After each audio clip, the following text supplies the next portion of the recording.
The reflection in room 7. Mara had always been drawn to abandoned and forgotten places. When she discovered the old Whitmore Inn on the outskirts of town, it felt like stepping into another era. The locals whispered that it was haunted, but she loved the thrill. When she booked room 7, the smallest, cheapest room in the inn, she thought it would be the perfect setting for a quiet night away from the world.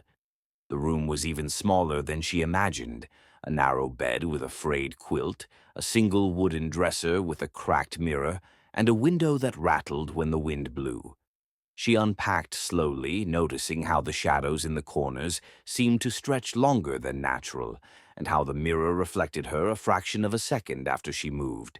At first, she chalked it up to fatigue, but as the night deepened, the unease grew. The inn was silent except for the occasional groan of the old floorboards. Mara lay in bed, staring at the mirror, trying to ignore the subtle feeling that she wasn't alone. Then came the scratching.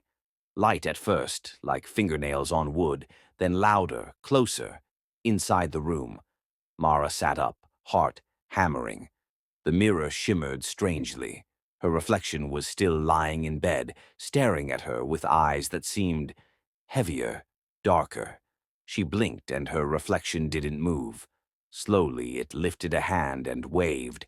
Mara's own hand twitched in response, but she hadn't moved it. Panic surged. She tried to stand, but the door wouldn't open. It was as if the room itself had swallowed her. The reflection smiled, slowly, deliberately. Mara froze as it lifted a second hand, pressing both palms flat against the glass, as if trying to reach through. Then the reflection stepped forward, toward her, and she realized with sickening horror. The reflection wasn't just imitating her, it was replacing her. She scrambled backward, tripping over the rug. Her reflection's eyes glimmered with a predatory light. "Let me out," it whispered in her voice, soft but distorted. "I want to see the world." The room twisted, the walls stretched, the floor warped, and shadows pooled like black water.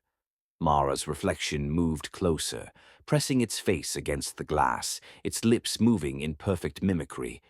Mara screamed and slammed her fist into the mirror, but it was like hitting nothing, the glass rippling under her touch like liquid. Suddenly, the reflection's hand shot out and grabbed hers. Pain lanced through her arm. She tried to pull away, but the grip was iron. The reflection smiled wider. Then, in a horrifying instant, the mirror's surface